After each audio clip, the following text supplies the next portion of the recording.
જય શ્રી કૃષ્ણ। આપણા સેવ્ય સ્વરૂપની સેવામાં આવતા અંદર અને બહારના સર્વ પ્રતિબંધ આપણા શ્રી મહાપ્રભુજી દૂર કરે છે।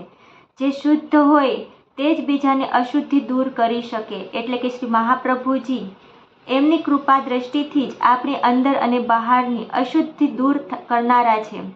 જ્યારે વૈષ્ણવનો ભાવ અવિનાશી બને પછી એ જ ભાવમાં પ્રભુ પધારે છે, માટે ગુરુનું માનવું આવશ્યક છે। જે વૈષ્ણવ હરિગુરુ વૈષ્ણવ આગળ ઝૂકેલા ભાવમાં છે ત્યાં એમના સેવ્ય સ્વરૂપ સ્થાયી ભાવથી બિરાજે છે। જે વૈષ્ણવનો ભાવ અવિનાશી બની જાય છે તેની ભક્તિ પણ અવિનાશી બની જાય છે।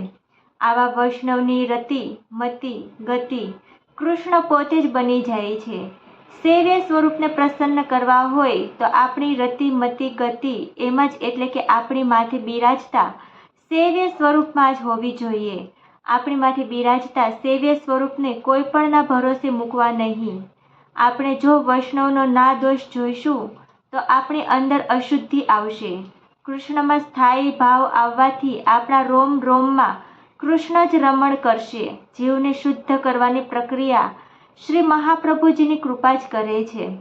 શુદ્ધ થયા પછી આપણી રતિ મતિ ગતિ કૃષ્ણમાં જ થઈ જશે અને આવા વૈષ્ણવનું હૃદય મંદિર બની જાય છે। આપણા શ્રી મહાપ્રભુજી વૈષ્ણવના હૃદયને મંદિર બનાવી આપે છે। આ માર્ગ મોટાઓની કૃપાથી જ ફલિત થાય છે। શ્રી વલ્લભ શરણ થકી સૌ પડે સહેલું, એટલે જ શ્રી મહાપ્રભુજીના ચરણ શરણને દ્રઢ આશ્રયથી પકડી રાખવા। શ્રી મહાપ્રભુજી પોતાના સર્વ સામર્થ્યથી આપણા અંદર દોષોનો નાશ કરે છે। જે ઠાકોરજી લીલા વિશિષ્ટ છે તેને આનંદ કહેવાય, એટલે આપણી ઉપર બિરાજતા સેવ્ય સ્વરૂપ સર્વ લીલા સહિત અને સર્વ પરિકર સહિત બિરાજે છે।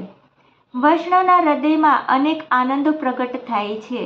જ્યારે આપણે એક આનંદ માણતા હોઈએ ત્યારે બીજો આનંદ માણી નહીં શકીએ। આપણા પ્રભુ નિત્ય લીલાના એક આનંદનો અનુભવ કરાવે છે અને અનંત આનંદનો પણ અનુભવ કરાવવા સમર્થ છે। જય શ્રી કૃષ્ણ।